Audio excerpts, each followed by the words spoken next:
Hey guys, welcome back to A Sharper Life. I'm your host, Nikki Sharp, and today is a very special episode. This is my 100th episode of A Sharper Life, and I am really grateful to all of you who have been listening.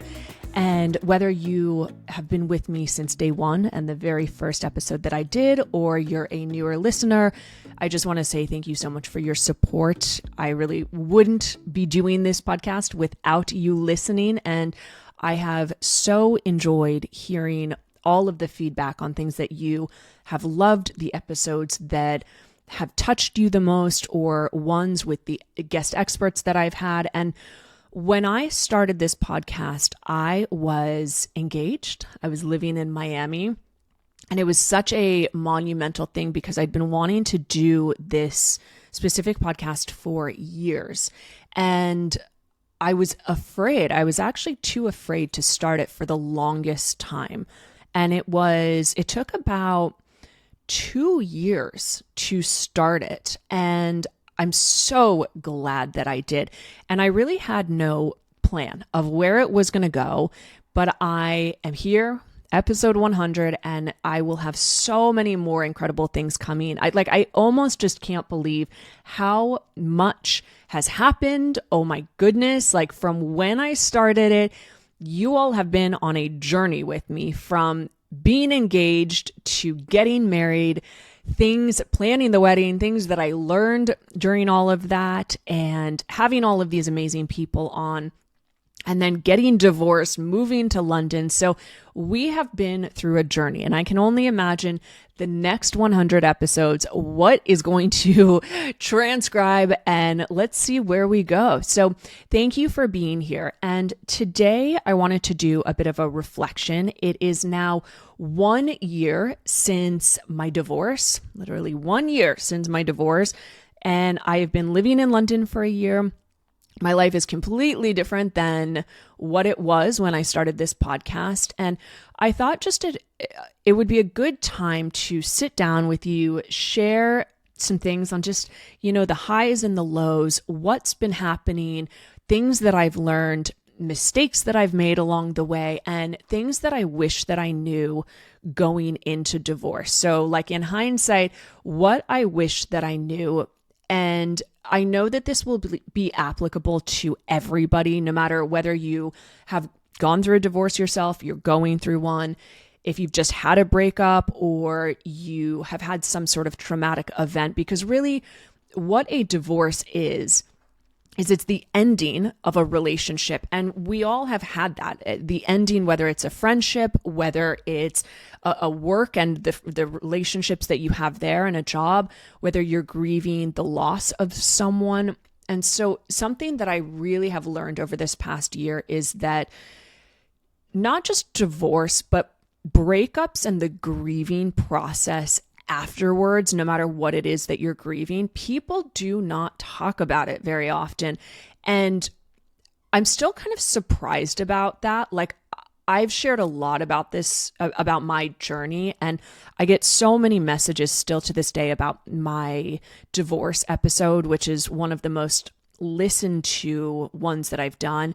And I'm grateful that you're here and you enjoy the vulnerability that I share.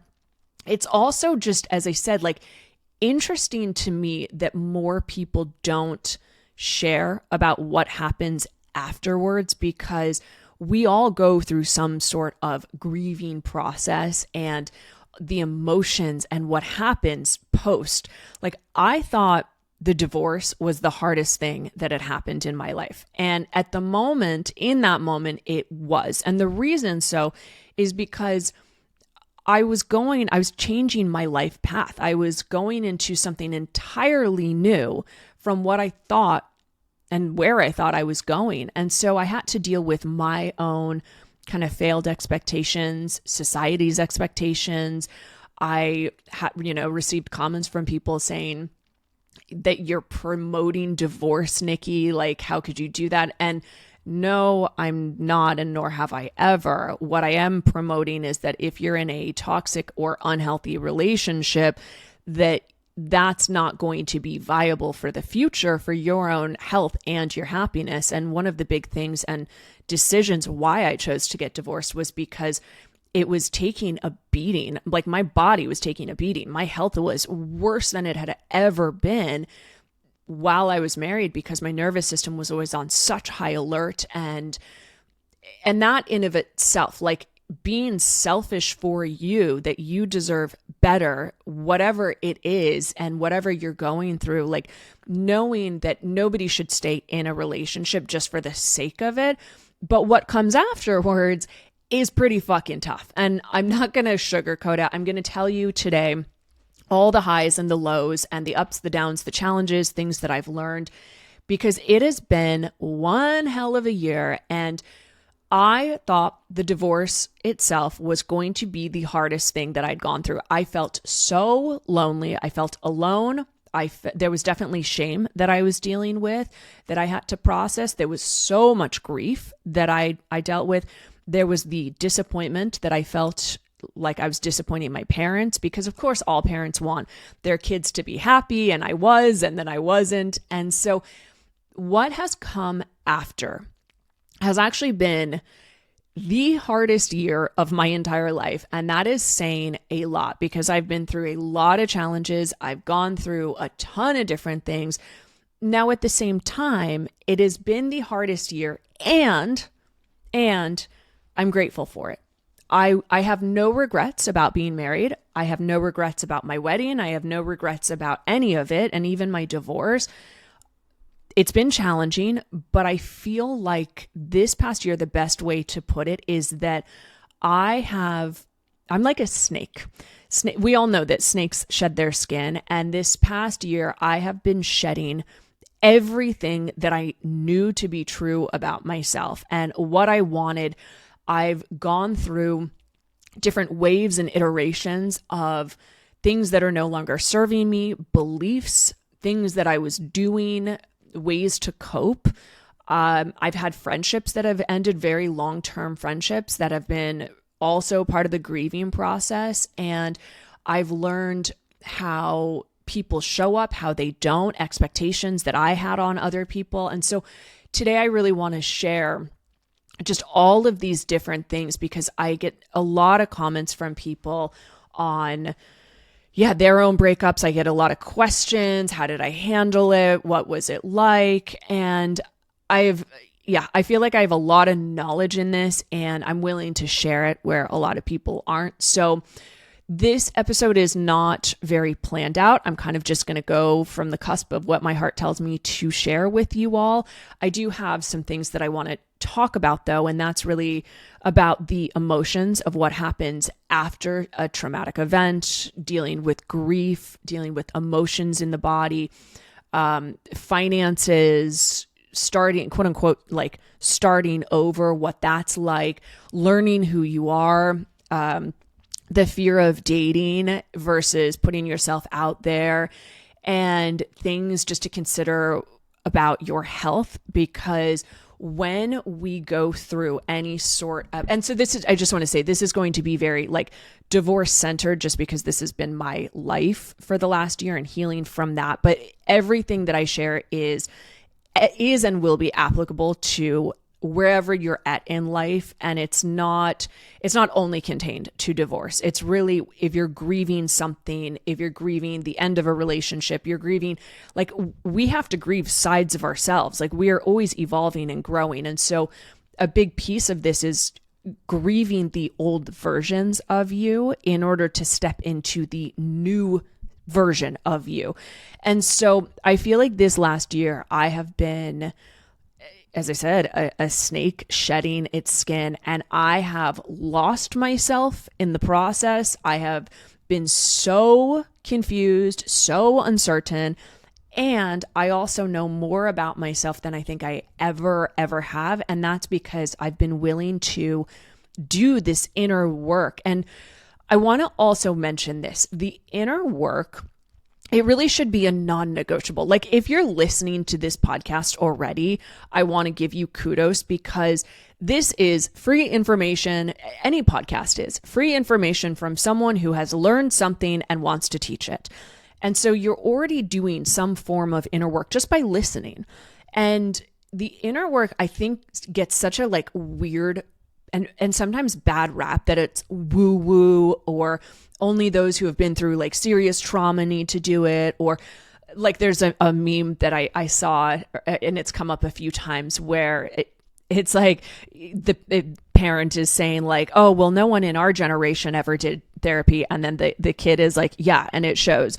And so I want to say in that inner work is, at least my definition, is learning about yourself so that you can be happier and feel calmer and feel more free. And the reason that I share that is that within society, we are all in this sort of like go, go, go, get things done, and go to university, graduate, get a good job, have a good income, meet someone, get married, have kids. And the thing is, there's going to be so many different iterations of yourself within all of that. And things are never going to go to plan, you guys. Things never work out the way that we think that they are going to. And so part of the inner journey and inner work is learning to deal with the uncertainty when it comes up. And that has really been one of the biggest things that I've dealt with this year, of quote unquote starting over, and the uncertainty of, okay, like what happens next? What do I want my life to look like? And what I can say, while it's been without a doubt the hardest year, I also do feel a much bigger sense of peace and calmness. And I don't feel as alone because I feel more connected to myself. But I had to lose myself and all the versions and who I thought I was in order to get here. And so that's really like the inner work. And why I do it is because I am selfish AF. And I've said this before, being selfish AF is not a bad thing. It is being selfish.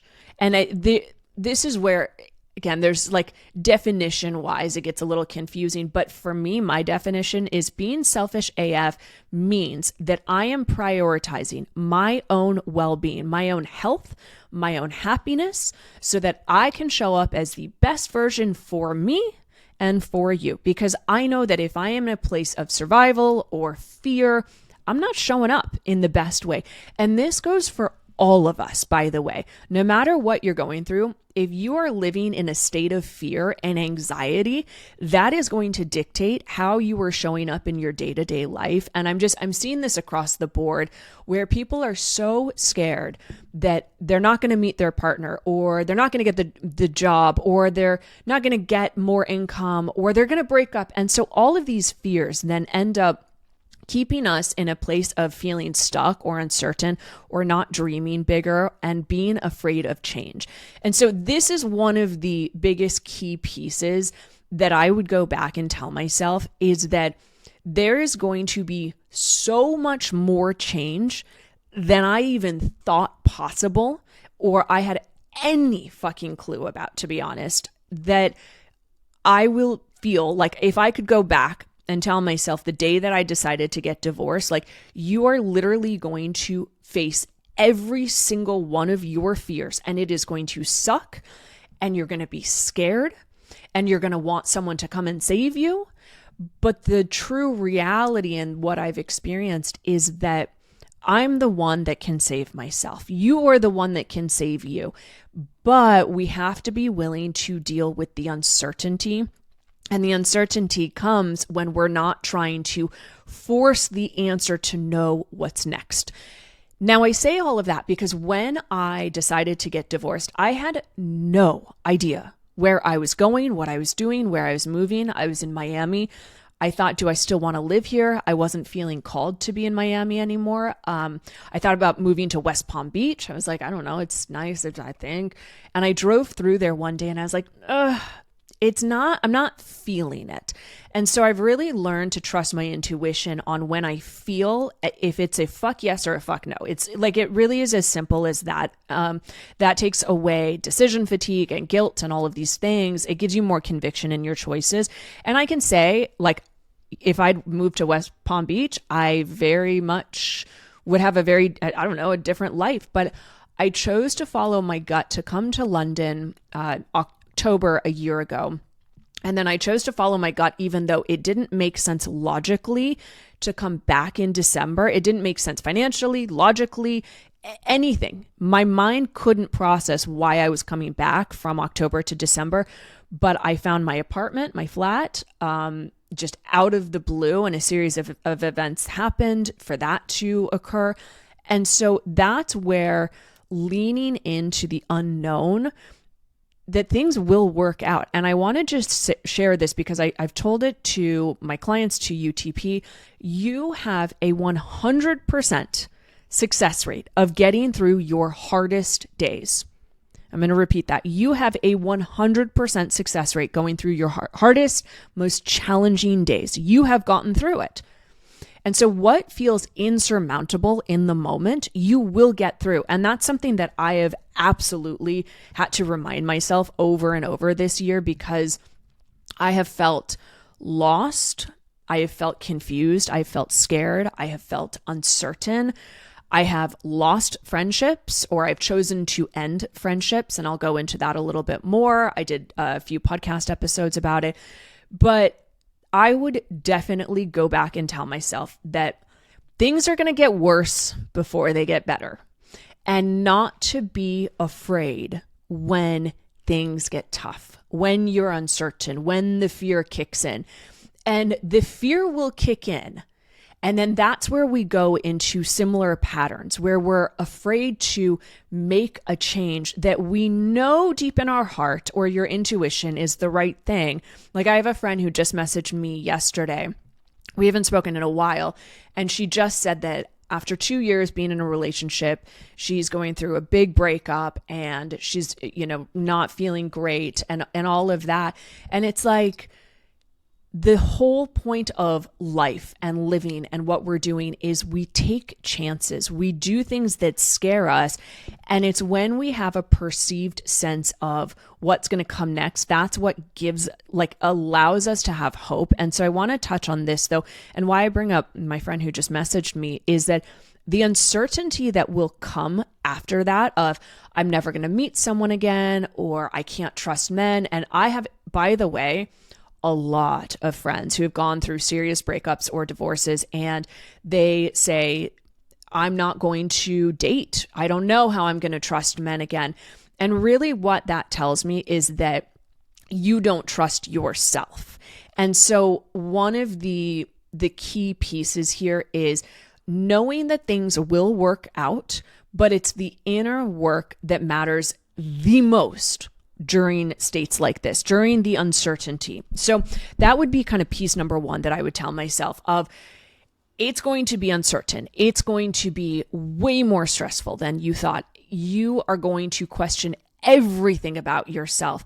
And through all of that, you will come out on the other side, just not necessarily when you think. And so this past year for me, I feel like I've gone through waves. Like during the summer, from about April onwards through really like May, I would say May onwards through the summer, I went into a deep, dark tunnel. And that was absolutely fucking terrifying, because I didn't know when I was going to come out on the other side. I'd never been in a place like this before. I didn't know what was coming next. And what I did know was that I was uncertain, I was scared. And through that, I really allowed myself, and this is a keyword, allowing, I allowed myself to what I call sit in the shit, meaning I allowed myself to sit in discomfort, to sit in the scary moments, and literally putting one foot in front of the other. And that's been a really key piece over this past year when you're in a time of grief or uncertainty, to allow yourself to slow down. And I'm going to talk about this and within the emotions in the body, because emotions, if we don't deal with them, manifest in health issues. So during this time, my slowdown was scary. It was uncertain. I was in a dark tunnel. I felt fucking scared. And in those moments, in your deepest, darkest, scary times, your grieving times, that's where we start to lose hope. That's where we lose sight of the future and what we want. We also lose, and this is like a good thing, by the way, we lose sides of ourself that we are no longer meant to hold on to. This is the evolution of humans and the human spirit, that we are all meant to go through challenges. And I recently shared on a podcast interview that my friend Caroline Middlestorff interviewed me. I said, the problem is that we think that we shouldn't have problems. And so then we begin to avoid the very problems that we have, the very challenges, thinking, well, I shouldn't have this, i.e., things should be going the way that I want. And I can tell you that this past year, almost nothing, you guys, almost nothing has gone the way that I wanted or that I've planned. Almost nothing. And there is a lot of fear and uncertainty, and it's scary when things don't go to plan. But it's funny because I think back to my wedding, and my maid of honor told me one of the greatest pieces of advice. She said, expect the unexpected. Expect the unexpected. And so I want you to think about in your own life, where are you expecting things to go to plan? And then what happens when they don't go to plan? Are you happy? Are you sad? Are you angry?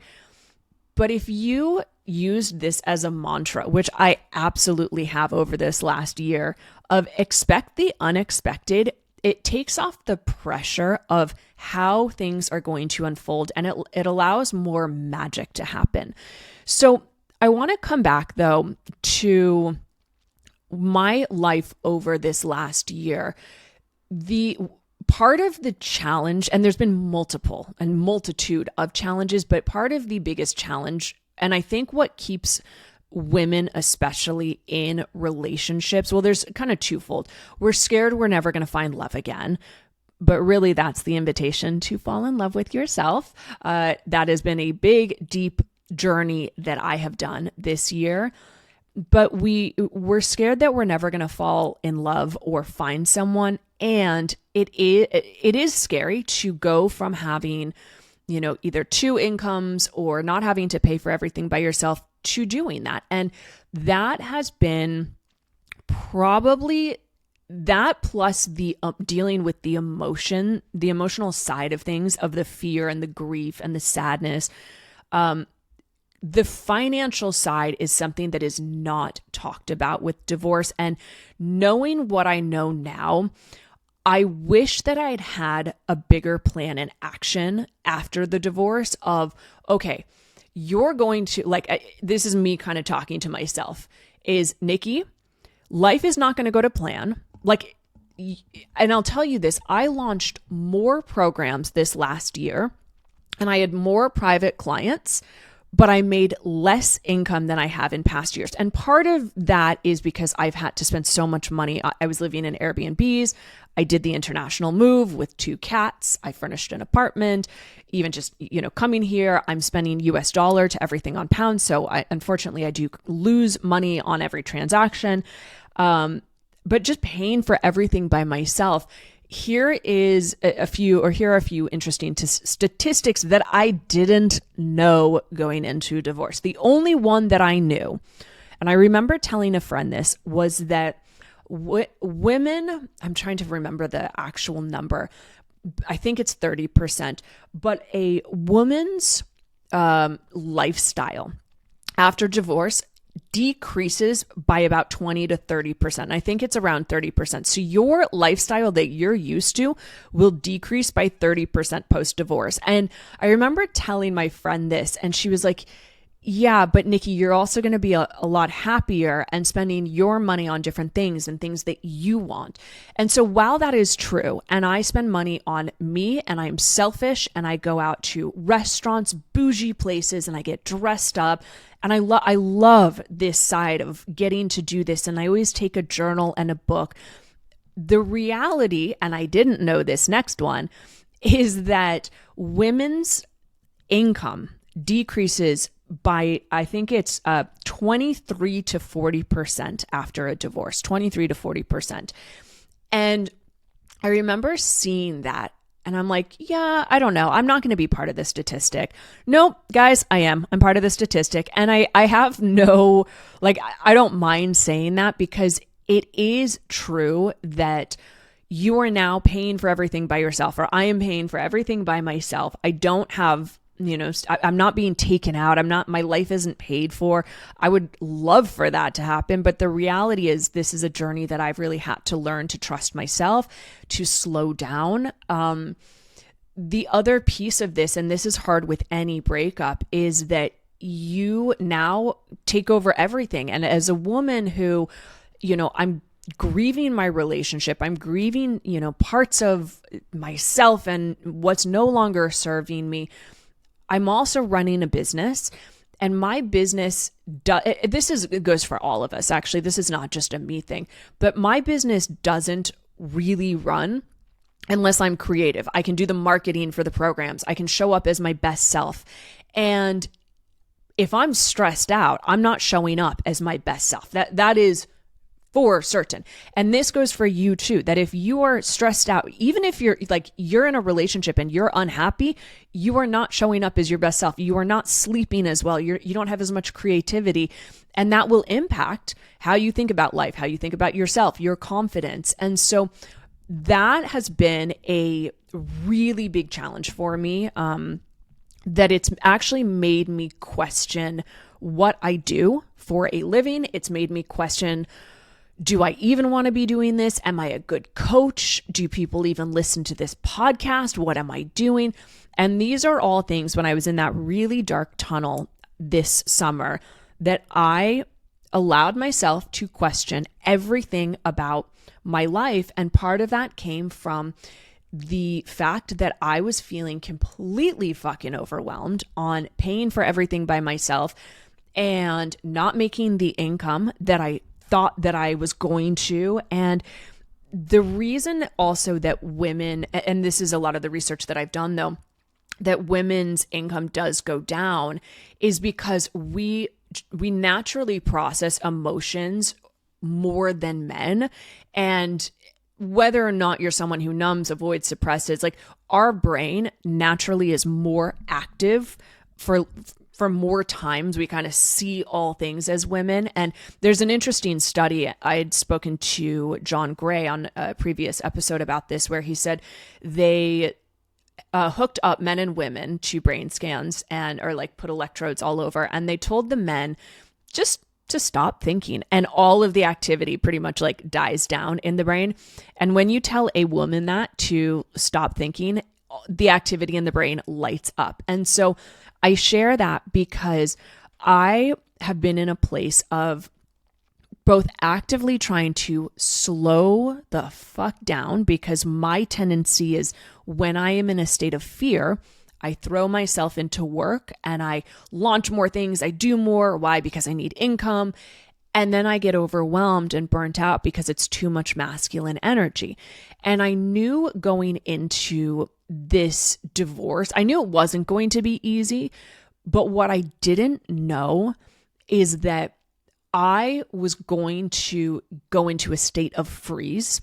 And our body, when we go through something not only traumatic, but like you can get an email that triggers your amygdala, which is the place in your brain that says, is there danger? We go into fight, flight, or freeze. Those are the three main ones. I have never in my life gone into a state of freeze. I've always gone into a state of fight, i.e. not like fight with others, but like, all right, let's do this. Let's do more. Go throw myself into work.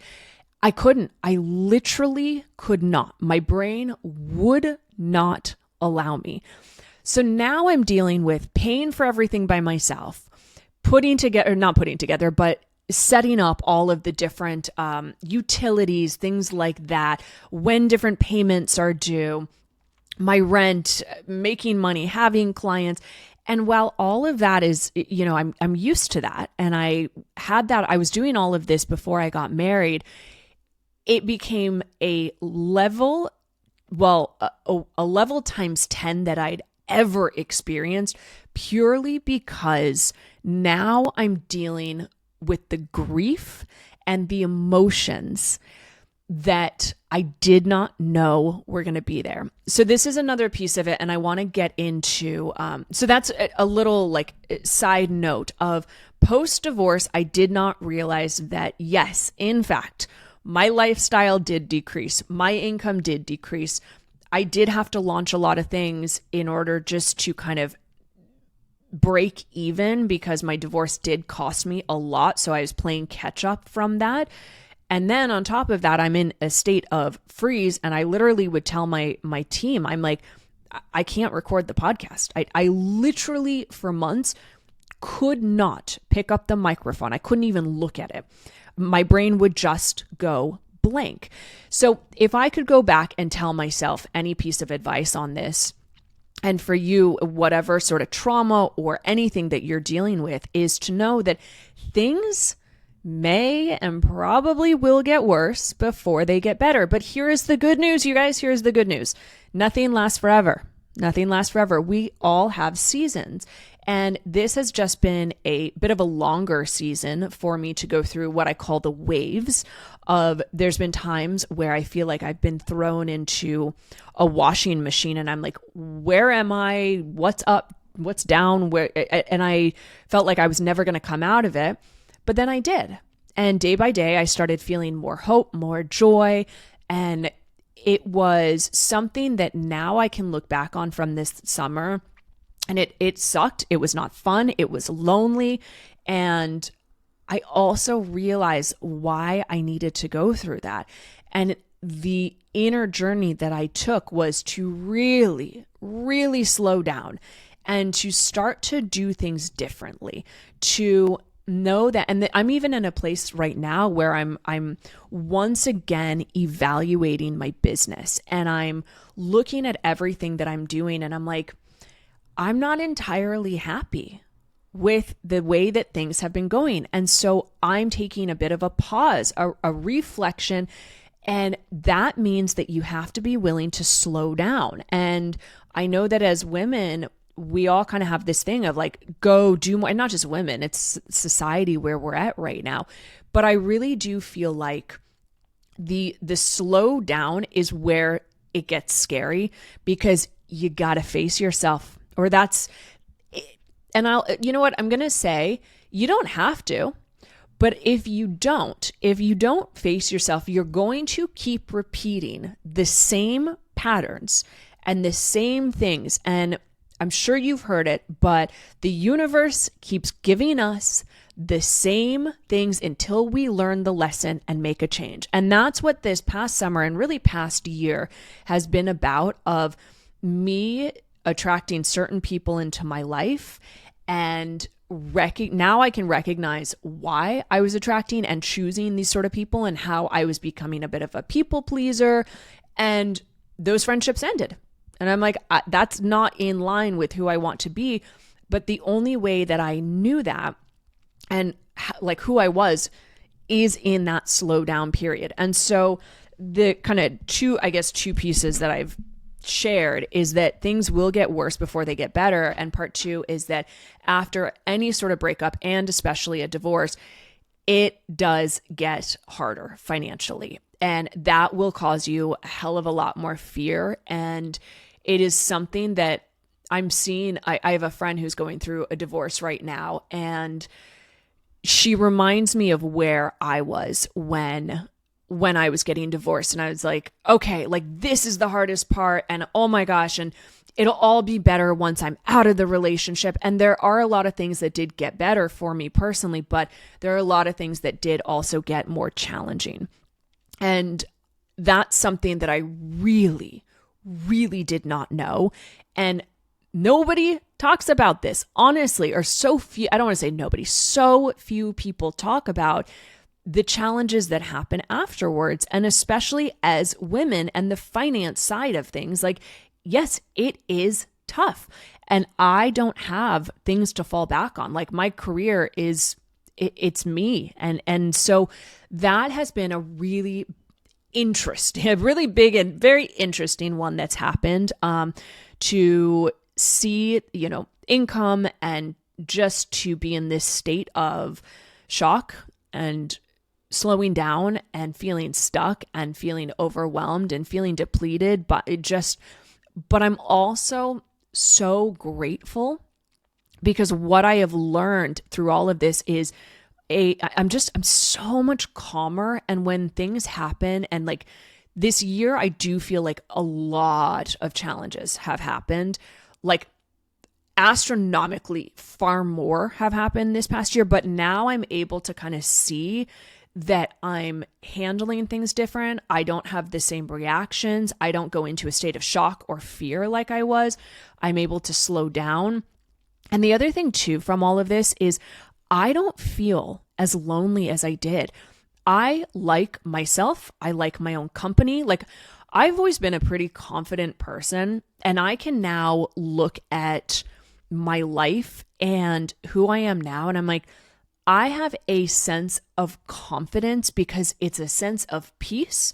And the sense of peace is coming because I feel like I know who I am so much more.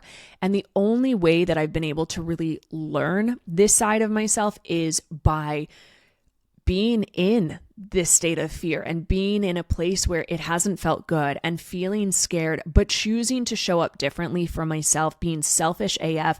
And that's another key piece though, is that the divorce has challenged, literally has challenged every single thing I know to be true about myself.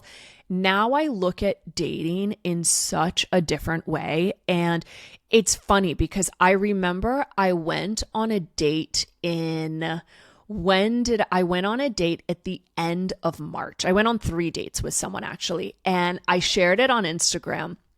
And I got quite a few messages from people saying like, isn't that too soon? Aren't you rushing into things? Well, the reality is my marriage ended the previous September. The divorce itself was finalized in February, but this is also something of learning to listen to yourself and not other people is such a key piece that I think that we all, as humans, we want to be liked. We don't want to be judged. We're scared to do things because of what will people think or say. And the reality is this is learning how to rebuild trust within yourself of you doing you. Like if you want to go on a date the day after your divorce, that's great. Fucking do it. If you want to date someone right after a breakup, awesome. Do it. I'm not here to judge you. But what I will say is that you still got to do the inner work to realize, how did you contribute to that relationship, the one that ended? What are you going to do differently going forward? And that's actually something that I want to get into of this last year. Not one of the biggest mistakes that I'm seeing, but a very big mistake that I'm seeing in various friends that have come to me who have gone through breakups or are in a divorce process is not looking at their own role within the breakup. And this word, I've had a lot of people come to me, a lot of friends come to me and say, oh, I'm going through this breakup and this person, he's such a narcissist and da-da-da. I don't like using that term. I'm going to do a whole nother episode about narcissism. I am a fucking master at this and knowing about it all now. But here's the thing, whatever breakup, and especially if it's a divorce, like go out and do you. Go do things that bring you joy. And if that means dating, go for it. But if you don't do the inner work to see, why did you attract certain people? Why did you choose that person? Where have you repeated that same pattern? Like I can see a pattern of behaviors in men that I've dated that have been red flags that I had chosen to ignore. And I now understand why I did that and where that came from and how it relates back to childhood and how it was part of my nervous system. All of these things are like, you do you and go out and live your best fucking life. But just know, if you don't do the inner healing to understand yourself and the patterns, they're going to be repeated, and you're going to fall back into the same sort of relationship, just with a different person. And that I can say, wow, it's been a fucking tough year. I am making different choices. I am not available for certain people, certain types of behavior, and I'd rather be alone. Now, that being said, I also I went on a dating app. I went on Raya over the summer, or no, towards the end of the summer, I think. Anyways, there was a time in which, no, I think it was later than, it was early this fall. I connected with a few people, but it was so boring. There was no conversations. And I am a true believer that people come into your life for a season, a reason, or a lifetime. And I personally like to meet people in person. The universe has always put people in my path when I go out, when I make myself available, which it's why I go, out to these bars and why I go to restaurants, but I'm doing it for me. I'm taking myself out. It's self-loving for me.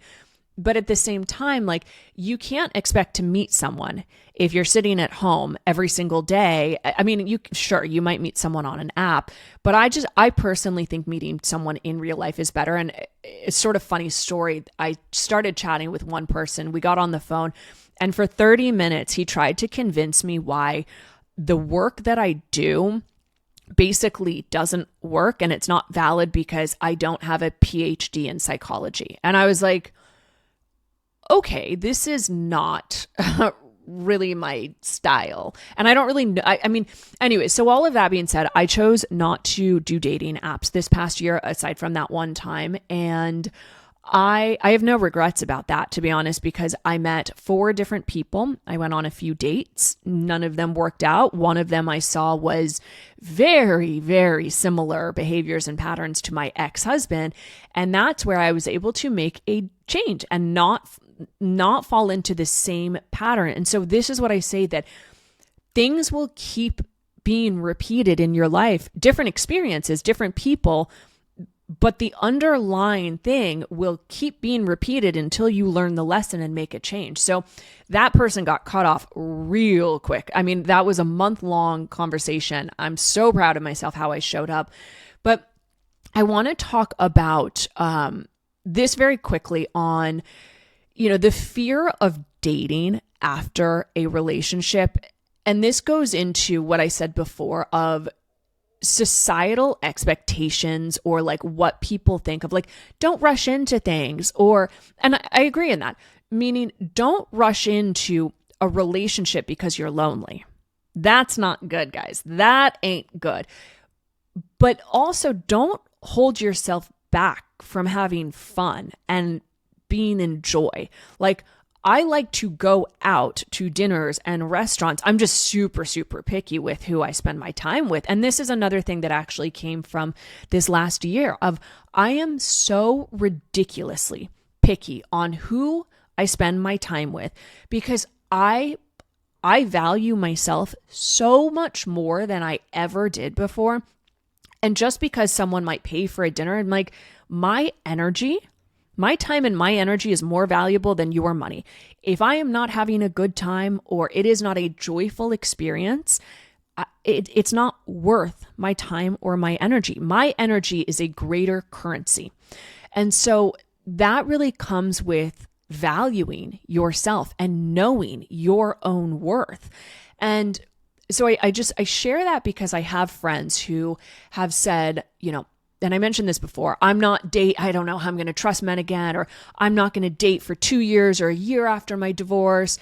And John Gray, the author of Men Are From Mars, Women Are From Venus, actually said that he thinks that you should go out and date as soon as possible, because, and what I've seen with various friends is they end a relationship and they are immediately it's like 2 ends of the spectrum. Either I don't trust men, how am I ever going to trust men again? Which really means you don't trust yourself, the underlying, because we got to take ownership for ourselves. It's not about blaming the other person. Or the other side of it is just these serial daters are jumping into something right after another, like constantly going on dates. And that really tells me that you're afraid to be by yourself. So the greatest thing, one of the greatest, but also hardest things that has happened this year is being by myself so much has been lonely. It's been challenging. I've cried a ridiculous amount. I've been scared about the future. I've been uncertain. But the magic, the true magic that came from it is that I have a higher self-worth than I've had before. I know my currency in terms of my own energy. I know who I am. I know more of what I want. I know what I'm willing to, like, I'm not going to settle for anything at this point, but I also know that I'm willing to go out and have fun at the same time. And the big thing and why I bring John Gray up is because he says you should go out as soon as possible so that you stop putting pressure on the next person to be the one. And that is something that I've absolutely learned now, where I'm like, yeah, it would be wonderful to meet someone who we have a shared appreciation and values and go out and have fun. But oh my God, I am not looking to jump into a relationship and be super exclusive and long-term, and I'm looking for my next partner, because I feel confident in me. I feel happy within myself. Now there's still more iterations and, I'm still going through waves of everything, but that I just want to share that, like, after divorce, there are so many different emotions that will come up. And again, whether it's a divorce or a breakup, I want to jump into the emotional side though, because if we don't process the emotions will manifest in your body in health challenges. And there's two phenomenal books that I highly recommend. One is called The Body Keeps Score. And the second one is You Can Heal Your Life by Louise Hayes. That has become my Bible. She talks, and you can Google, like, any symptom you have, Google the symptom and Louise Hayes, and it will come up. So this has been some of the deepest inner diving into my own emotions, because what is an emotion? It's energy in motion, and emotions can be measured. They have all different things that can literally measure it. There's different frequencies for different emotions. Feelings cannot. Feelings are subjective, but your emotional state can be measured. And so what happens is people have a shitload of anger towards themselves, towards other people. And if you have anger and you are not dealing with that, it is getting numb, suppressed, or you're avoiding it. That goes into the body, and that will manifest in a lot of ailments. Grief and sadness, resentment, all of these things on the lower vibration scale, all of them manifest in different ways, from headaches to migraines to pains in your body, health challenges. And yeah, there's another statistic, and I might have shared this earlier, but within 1 year of divorce, and this is kind of a shocking one, but 1 year after divorce or death and the grieving that comes afterwards, that is where people tend to get the biggest health scares of their life, following 1 year after that. And I have done so much work this year to slow down, not to push myself, to deal with my emotional states, all because I don't want to get fucking sick. I don't want to be part of that statistic. And so my health is at a greater place than it's ever been. I'm stronger, I'm healthier, my skin is better. I still have my own challenges. I still deal with my own numbing and suppressing and sometimes avoiding, and this is human nature. But if you don't deal with emotions that happen from any sort of traumatic event or any time that you're feeling fight, flight, or freeze, it builds up and it manifests in your body. So if you have extra, or if you're holding on to extra weight, or you have cellulite, like cellulite in the legs is self-hate, self-anger, self-hatred. And so the body will start to punish itself. Autoimmune diseases, that is unresolved emotions within the body. So something that I also wish that I had known is the amount of unprocessed and suppressed, like, emotions that I didn't even know from years and years and years ago that would come up, and things from my childhood. All of those started coming up, and I felt more pain this year, emotional pain, than I've ever experienced in my life. And here's something interesting. The brain does not know the difference between emotional and physical pain. And the thing with emotional pain is that there's typically no end in sight. Whereas like you break your leg and you go get a pain pill for it, it gets fixed, you put a cast on it, you take it easy, you don't walk on the leg. With emotional pain, we push through it. So I want you to imagine breaking your leg or breaking your arm and doing nothing about it. You keep walking on that leg that's broken.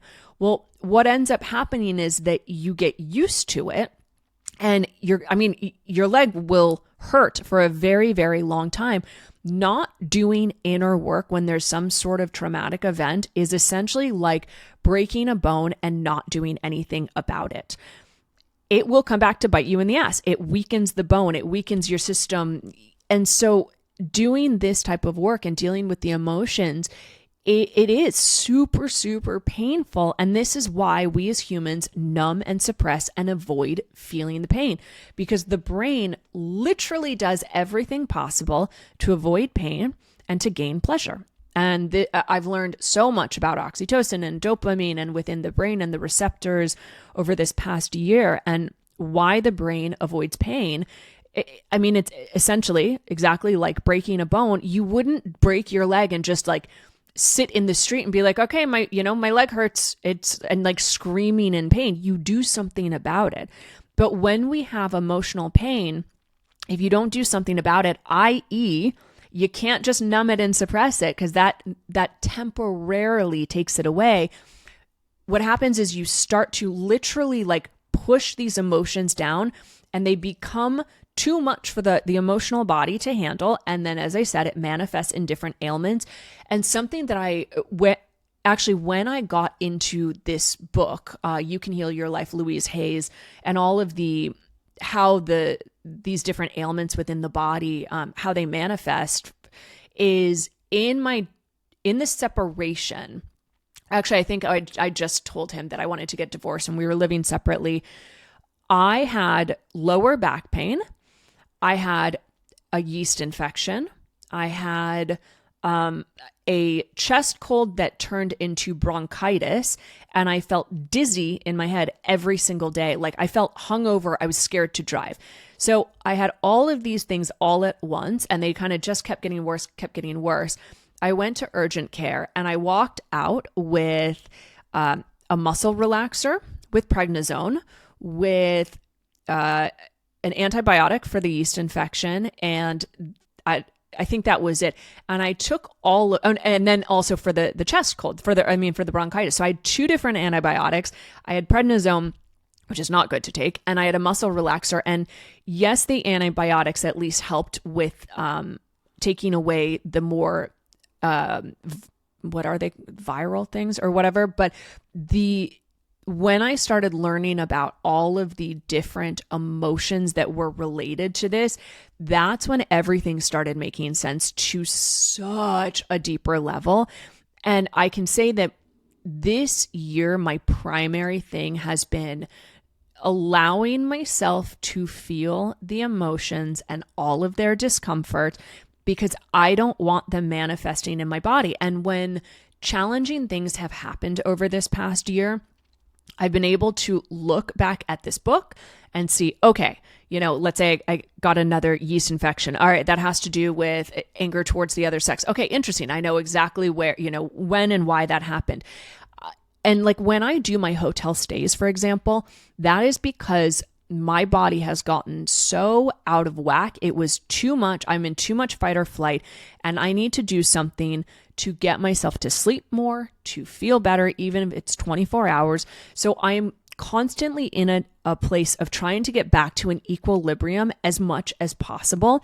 Now, I'm still in my journey. I'm still in the healing process of it, but I go through that kind of longer tangent on the emotions, or not tangent, but just topic of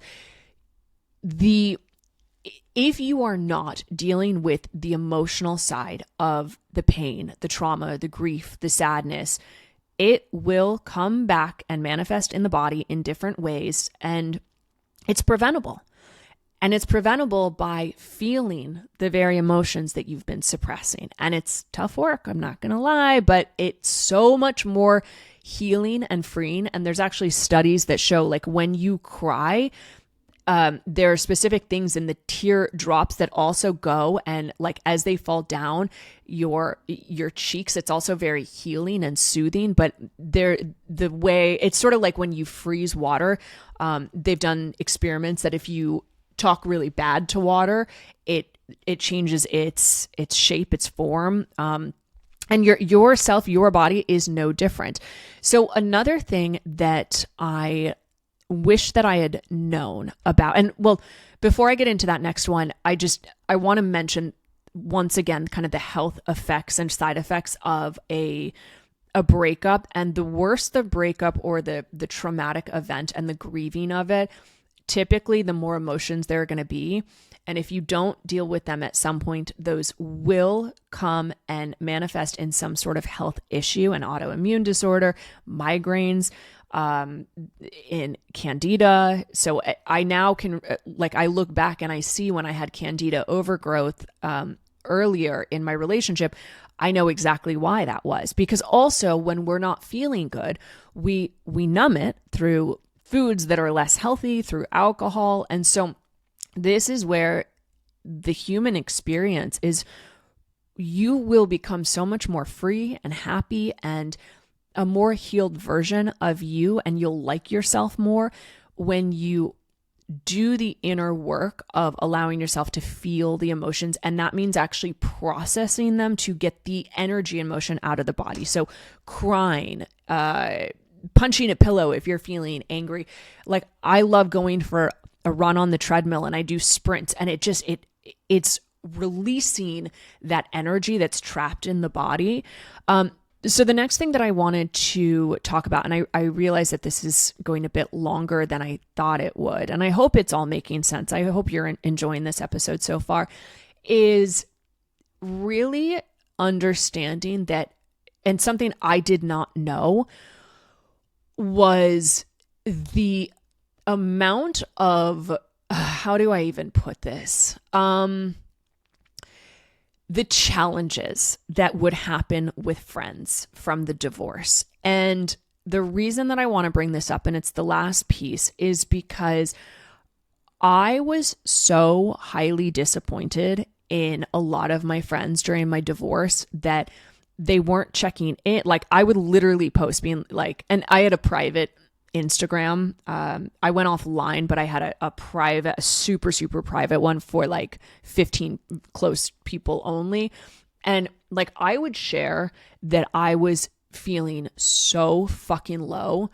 And I was really surprised, even actually when I came back on Instagram, whenever I would share that I was like really having a hard time, I was surprised that people, my friends, didn't reach out or just ask, how are you? Or how can I show up and support you? And at first there was a lot of disappointment. And I realized upon doing my own inner work that I had expectations of my friends, and expectations leads typically to resentments because things don't go the way that you want. And, you know, after this last year, I have so much more kindness and compassion for my friends, because I realize, yes, I went through a super traumatic thing, but my friends are also going through their own life and their own challenges. And the greatest connections that I've had are the greatest friendships that I've had have become even more solidified over this last year, of during my hardest days and like this summer when I was just feeling fucking awful, when I would chat to my friends and they would say, I'm actually feeling, you know, a loss of myself and a sense of identity, and I don't know who I am. I have a friend who's a mom, and we had such a connecting conversation of, we both, you know, different contexts, different stories of experiences, but we both were in this place of like not knowing who we were and not feeling like our old self, but not yet in this new version. And because of that, I was able to show up more for her. And then we would just have these conversations where we were both supporting one another. So I realized that I had a lot of expectations on that my friends needed to show up and support me. And I also recognized that part of why that came up for me is because I am such a giving person, and I give so much of my life, my energy to other people and supporting them. But I also see how just because someone isn't showing up in the way that you want or expect, number one, it doesn't mean that they're a bad friend. I have seen some of my greatest friends, they didn't know how the fuck to support me because they haven't been through anything as traumatic. And we typically don't know how to show up if we haven't felt similar emotions, that level of grief or pain. And also what I recognize too, like with my mother, sadly enough, like she did not give me the comfort or the support that I needed. But I can see now that my divorce kind of re-traumatized her and triggered her own stuff from her own divorce to my dad and her own feelings of inadequacy. So it's not that she didn't want to, I'm sure. It's that she literally like became incapable because it was re-traumatizing for her. And I'm not justifying or, making excuses. It's sad. And that's a big piece that I've really had to come to terms with is people can only meet you as far as they've met themselves. And so I had expectations that people were going to show up and like nurture and love me and come see me. And the reality is I also wasn't asking for help. And on Instagram, not just Instagram, but like I've had people say this, like, oh, you're so confident, Nikki. You seem like you don't need any help. No, you guys, I need emotional support. We all do. That's human nature. We are all basically little children in these adult bodies. We all need love and support. That gives you oxytocin. That is the love chemical. It connects us to people. And so I share that because we put expectations on other people. I've learned how to show up and support myself. That's been the greatest gift. I've also learned that some of the people that I was the closest to, some of those friendships actually ended, and like long-term friendships. And I would have never in a million years thought that would have happened after my divorce. But I recognized, and why I ended these friendships, and I talk about it in the 2 episodes that I did on friendships, is that if someone is disrespectful towards me or they attack me, and then they don't take any sense of accountability on why that is, like that's their own projection. But I don't need to be available for that. If I'm already in a place of I'm not feeling good and I've said I'm sorry for my role in whatever that, altercation, fight was, emotional fight with a friend, I'm just not available for that type of behavior. And that means sometimes cutting off people. Now, I've also recognized that there are people I have been highly surprised about that I thought were better friends than they have shown up to be. And I have stated my needs. I've said, I'd love to hang out more. I would love to see you. Let's go out. And I got surprised at how few people ended up like saying, yes, let's go out, or like, absolutely. And so why I bring this up is I've learned that there's different spheres or levels of friendship. And just because someone is not in maybe your closest sphere, which really is very small for all of us, these are the people that we trust really with our deepest, most vulnerable secrets.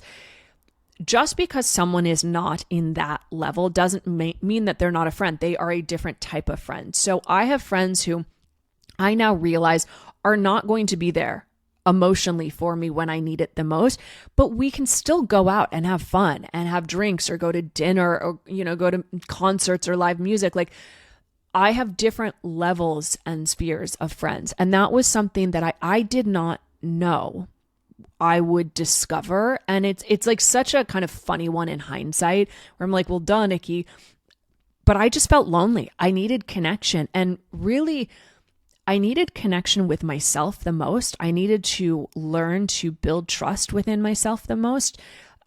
This past year, I stopped trusting myself. I stopped trusting the universe. I questioned, like, why did I even get divorced? Because it was such a challenging year. I questioned, why did I get divorced? Was it really that bad?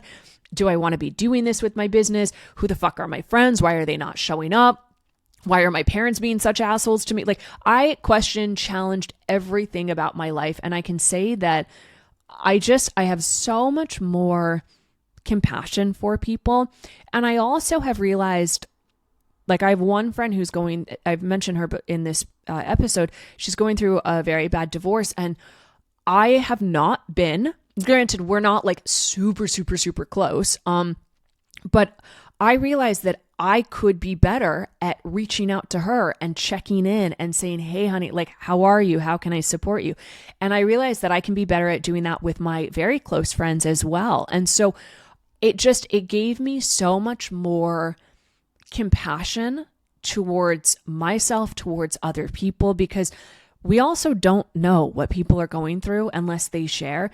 And I look at it like, if someone shares they are going through a really sad, grieving, traumatic time, that's my opportunity to step in and say, hey, honey, I am so sorry. I understand the grief you're feeling. Is there anything that I can do to support you? I'm here to listen if you just need to word vent. And I think that is so important. We all have a hard time asking for help. We all have a hard time saying what we need. And it's wrong. And I learned this really the hard way. It's wrong to have expectations on how people need to show up for you if you can't open up and be vulnerable and actually share that you're not doing okay. And that's one of the biggest things that I've seen over and over in my own life and other people, that from this last year, I had expectations on how they needed to show up, but they didn't even know that I was going through the darkest fuck moments, the dark night of the soul. And at the same time, I also have more compassion that even if I do share, I really can't have an expectation on how they then show up. And learning that was such a key piece and just gave me so much more forgiveness to people. Because if we don't have forgiveness towards someone else, that means that you're holding on to a grudge. And holding on to a grudge, again, means that there's unprocessed anger or resentment or jealousy or comparison. And those are emotions that, once again, will come up and like haunt you. That's like drinking poison and expecting someone else to die.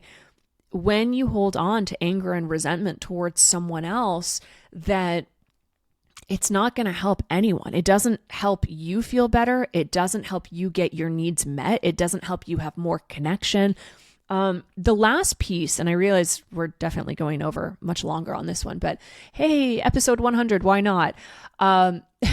Is that I want to share just a few other things that I've learned about myself in this past year, as well as, and these are all going back to, I wish that I'd known them, but of course, hindsight 2020 is where we learn everything. One of the biggest things is the having compassion piece of it and forgiveness. This has been one of the most interesting sides of the inner journey, because I have recognized in the beginning, I had so much anger towards my ex for treating me the way that he did. I had anger towards myself for allowing this. I had anger towards the universe, like, what the fuck, universe? Why did this happen? I thought I was, I'd met the one. I had anger towards my parents for not showing up, not supporting me in the way that I needed or expected or wanted. I had anger towards my own business, that it wasn't going the way that I wanted. And all of this really, like, when we have anger that goes externally, which, by the way, is going to be normal if you're going through a breakup or a grieving process. Like, there's anger if someone dies. Like, why did you have to die? Right? There's sadness that comes up. What I recognized was that the anger that I had, and this is a really key piece, you guys, this is a really, really key piece. Anger is actually sadness masked. Anger is sadness that's masked. Meaning when we're angry at someone, that's okay that you have anger. But if you go underneath it, it really is actually sadness that something or someone didn't show up the way that you wanted or hoped for. So when you can look at that and say, where am I angry at someone? What's the actual sadness or the disappointment that I have underneath it? That's where you'll really start to do this deeper level of healing. And I no longer have any anger towards my ex. I have nothing. Like, he was a part of my life. As I said, people come into your life for a season, a reason, a lifetime. He came into my life for a season and a reason. And I walked away. As I've mentioned, it's been the hardest fucking year of my life, but it's also been one of the greatest inner journeys into myself. And so my ex, the gift that he gave me, or the gift that I walked away from, is a greater sense of peace, a greater sense of confidence, a greater sense of knowing myself, more compassion, more forgiveness. And I forgive him. I forgive him because holding on to that anger sure as fuck isn't helping me. And I don't care. Like, if I saw him on the street, I'd be like, hi, how are you? Good? Cool. Great. Walking on. Like, I have no need or reason to see him or talk to him again. I can be grateful for what's happened, for the good memories. I'm grateful for the bad because I learned the lessons from them. I've taken so much accountability in my own life. I've changed the way that I do things. And I really look at this like, and it's the hardest piece though. And I will tell you this, and I'm going to end on it. The hardest piece of the grieving process is forgiving. And especially if you have had a bad breakup, or you're sitting there like questioning, like, how could this happen? Or this person you think was a narcissist, or you're scared that you're going to have to start over now. Like, all of these fears, or the person treated you badly. All of this leads to, like, the real inner work is the forgiving of the other person. It's not to say that it's okay what they did. And it's not dismissing the fact that it hurt and it was painful, but it's to say that I don't want to carry any of that emotional burden anymore. And so this was another piece like that I did. I wrote some stuff towards my dad, just saying, I forgive you. I'll never understand how you couldn't show up for me emotionally during my divorce. I won't understand how you've said the things that you've said to me, but I also forgive you. I forgive you because I don't want to carry this anymore. I forgive you because I want to feel peaceful and free. I forgive you because at the end of the day, I do love you and I love myself. And that in of itself allows me just to move on and set boundaries and not feel like, this blame or projection. And it is the forgiveness piece, and the hardest piece of it is the forgiving of yourself. And when you don't like yourself, when you're angry at yourself, that once again is going to manifest as problems in the body of extra weight that you can't lose, that you're holding on to, cellulite. It's going to turn into acne. It's going to turn into hair loss, all of these different things. It's the self-love, the self-forgiveness that has been the hardest yet greatest piece of this past year. And I can say without a shadow of doubt, and I'm not through any of this, by the way, you guys, I'm still in waves. I'm just learning how to surf them better, if that makes sense. I'm learning how to surf the emotional ride of what the human experience is and let go of expectations and have more compassion and forgiveness. But it really has been letting go of my own guilt, letting go of my own anger towards myself, letting go of my own disappointments, letting go of anger, frustrations towards other people, and really just taking a fucking hard look at my life and the people in it, and to say, I've had some amazing times with the friends that I had, and a lot of them just sort of slipped away from my divorce. And even those that I reached out to and I'd say, hey, how are you? Let's connect. Let's meet up.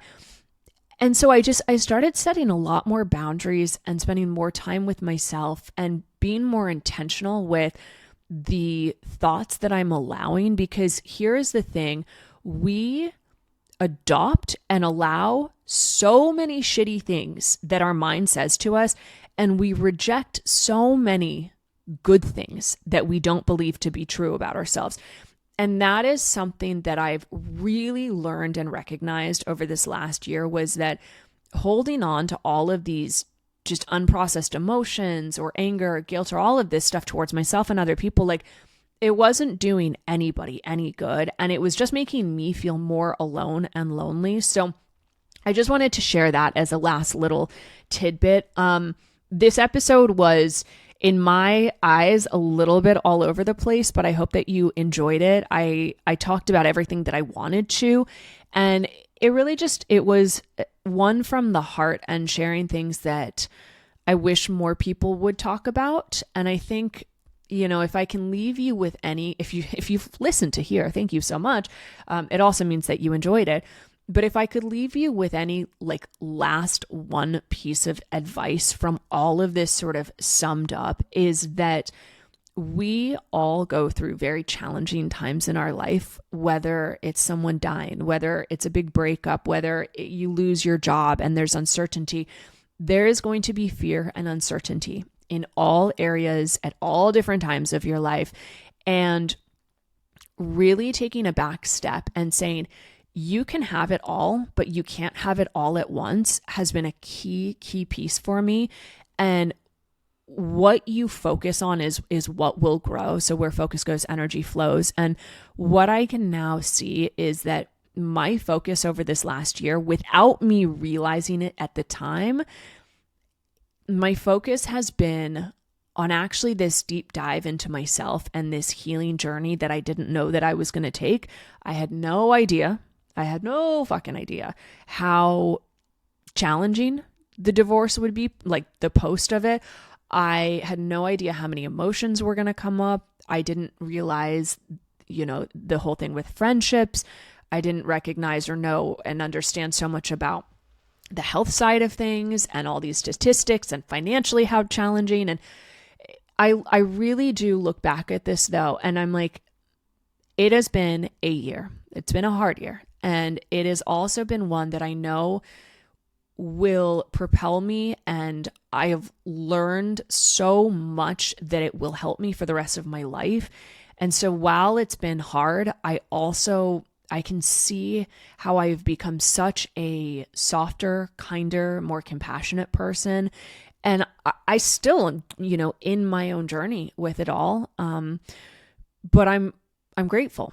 And I think that's really the place that I had no idea that through all of the pain and the sadness that I would kind of go through all these different waves and come out of it and feel a greater sense of inner peace and inner freedom. And, I'm still scared. I'm still uncertain about things. I'm still questioning parts of myself, but I feel like I have the tools now, and I feel a lot softer, a lot more feminine. I'm not as afraid to take risks and take challenges. And I'm better with boundaries because they're coming from a place of self-love and compassion and not towards someone else, but it's about me being selfish AF. And so I just want to remind you that wherever you are, please focus on your own joy, your own happiness. Know that the more kind of inner work and an inner dive that you do from any sort of traumatic thing, it's not done in vain. Like, it will be for a purpose, and you will feel better after it. And at least let me be the person to remind you that life has so many ups and downs. As I said in the beginning, I started this podcast while I was engaged living in Miami. I am living a completely different life now, and there's been ups and downs and challenges, and I've felt lost, and I've found myself, and I've lost myself again in multiple ways. And that's just really the journey that we all go through. So I think finding more compassion for yourself, more compassion for other people, being a little bit kinder to yourself and other people, because you really don't know what anyone is going through. And half the time, even when they share, and even as I've shared on this podcast, like, I'm not sharing all of it all the time. I'm sharing bits and bobs and things that I'm going through a process. So just having more kindness, more respect, and more compassion. Now, I hope that you enjoyed this episode. If you did, please drop me a DM on Instagram, reach out, send me an email, let me know what you thought about it. If you have not subscribed, I would love you to do so. I'm always so grateful for your support. And until next week, here's to a sharper life.